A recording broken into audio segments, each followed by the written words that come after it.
Oi pessoal, aqui quem fala é o professor Júnior e hoje vamos falar um pouco sobre a Amazônia, sobre a sua geopolítica, sua biodiversidade, aspectos físicos, a importância dela no Brasil e no mundo e o que é feito hoje para a redução de danos. Bom, vamos falar um pouco sobre a geopolítica da Amazônia. Houveram dificuldades apresentadas pelos núcleos de colonização na Amazônia. Em 1974, o governo alterou o plano político da ocupação e desenvolvimento da região. Geralmente, eles buscavam desenvolvimento, mas favorecendo o grande capital. O que é o grande capital? O grande capital eram as grandes empresas que naquela época existiam. E assim, formando uma distribuição de terras, favorecendo somente elas. Os grupos sociais pequenos, como diz aqui, os protagonistas sociais, que não tinham um poder político muito grande, sempre acabavam perdendo suas terras. Por exemplo, os povos indígenas, eles perdiam para as madeireiras ilegais e com isso perdiam a demarcação. Até hoje, né? Eles não têm tantas terras demarcadas. Os agricultores, eles perdiam para as grandes empresas rurais ou até mesmo o agronegócio. Os garimpeiros, as grandes empresas de mineração. E aí eles são basicamente os heróis, por assim dizer, né? Porque eles não têm um poder muito grande e eles sempre batem de frente com essas grandes empresas. Os aspectos físicos. A Amazônia, ela abrange a maior bacia hidrográfica do mundo, bem como a maior floresta tropical, que abrange cerca de 7 milhões de quilômetros quadrados. O nascimento do rio Amazonas é na Cordilheira dos Andes. Ele é o único rio no mundo com uma foz mista, ou seja, tem uma foz em delta e uma foz em estuário, que abrange 7 estados: Acre, Amapá, Amazônias, Pará, Tocantins, Rondônia, Roraima e o Pará. Não sei se eu vou repetir, mas são esses. E ela é responsável não só pelo equilíbrio ambiental do Brasil, mas também influencia toda a dinâmica climática da Terra.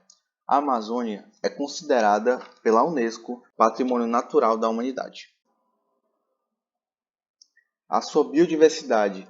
Vamos primeiro pela fauna e pela flora. A Amazônia ela contribui bastante com essa mega diversidade. Tem cerca de 21 mil espécies vegetais, 2.500 árvores, 1.400 espécies de peixes, dentre elas o maior peixe de água doce do mundo, o pirarucu, 300 espécies de mamíferos e 1.300 espécies de pássaros, além de milhares de insetos e micro-organismos. Várias dessas espécies são endêmicas. Já eu vou entrar no mérito dessa endemia. São basicamente espécies que só existem lá. Bom, e na medicina? A biodiversidade da floresta amazônica, como também a de outros domínios morfoclimáticos brasileiros, constitui grande riqueza e pode fornecer, entre outros elementos, substâncias para serem usadas como matérias-primas de medicamentos para tratar e curar várias enfermidades. A economia e a medicina quase que andam juntas, porque ela utiliza muito dos medicamentos fitoterápicos, como eu vou ler agora. O uso de plantas para a elaboração de medicamentos é uma prática antiga. Porém, com o desenvolvimento da ciência, esse fato se acentuou. Os denominados produtos fitoterápicos, aqueles produtos que usam de plantas para curar pressão alta, febre, entendeu? Sem o uso dos medicamentos que nós usamos. São produtos fitoterápicos. Elas ganharam muita importância na sua venda e aumentaram em todo o mundo. Agora a gente vai pelos os conflitos socioambientais que nela existem, né? Bom, lembram daquele lancezinho que eu falei, da endemia? Pronto. A biopirataria, ela se aproveita disso, porque ela consiste no roubo de animais, plantas e conhecimentos tradicionais, principalmente das culturas indígenas, para fins de exploração comercial. E isso não tem um controle, não tem, entendeu? Como é um roubo, é feito tudo nas escondidas, né? E aí essas populações endêmicas de plantas, animais, acabam sendo portadas para outros biomas. Isso pode acarretar em vários problemas ambientais também. Os agrotóxicos, eles causam dano à fauna, à flora, às pessoas, o solo e principalmente na água. O desmatamento químico, com o uso de herbicidas, eles são muito usados porque eles são mais baratos, eles não exigem uma mão de obra, não precisam de pessoas para vai desmatar aquele cantinho ali. E aí isso também corre o risco de ser descoberto, né? Esses desmatamentos químicos, que também influenciam bastante nas queimadas. porque os herbicidas eles secam a planta e matam ela, né? E essas plantas secas podem sim causar um foco de incêndio, claro, mas como o clima da Amazônia não é tão seco, é um pouco mais difícil. O desmatamento, por conta da expansão da pecuária, a abertura de pastagens para a mesma é responsável por 75% das áreas desmatadas. Muitos deles de forma ilegal, assim como os agrotóxicos são usados, as queimadas também.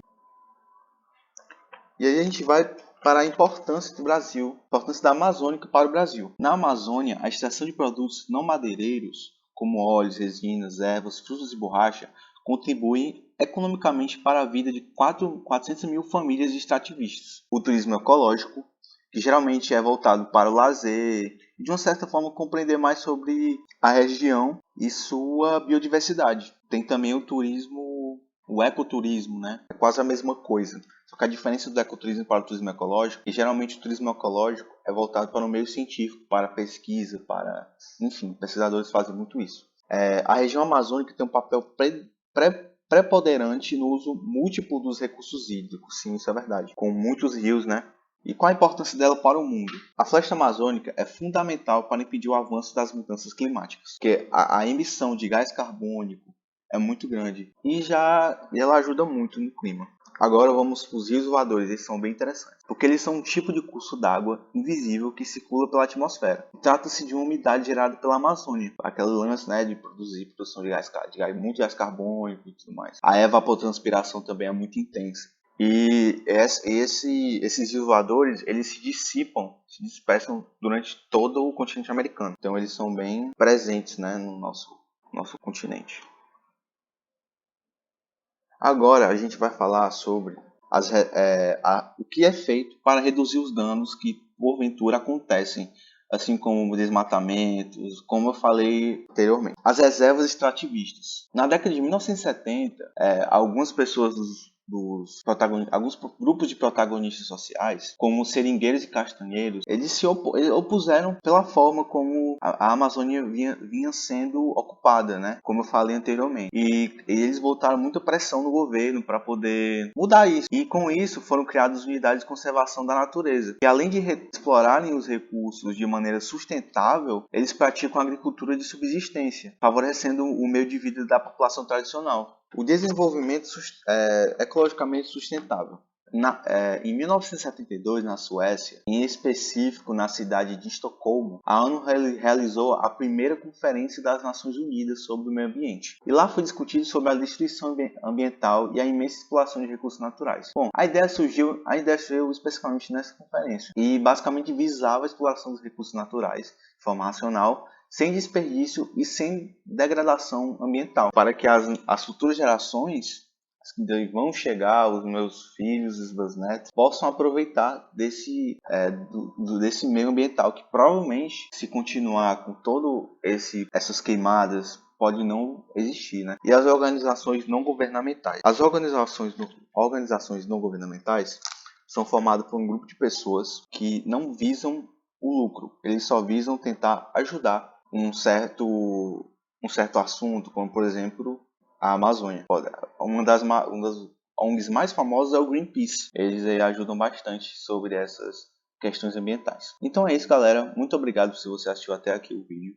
Deixe o seu like, comenta e compartilhe com os amigos para que eles possam saber mais e mais e pesquisar mais e mais sobre nossa região linda e maravilhosa que é a Amazônia.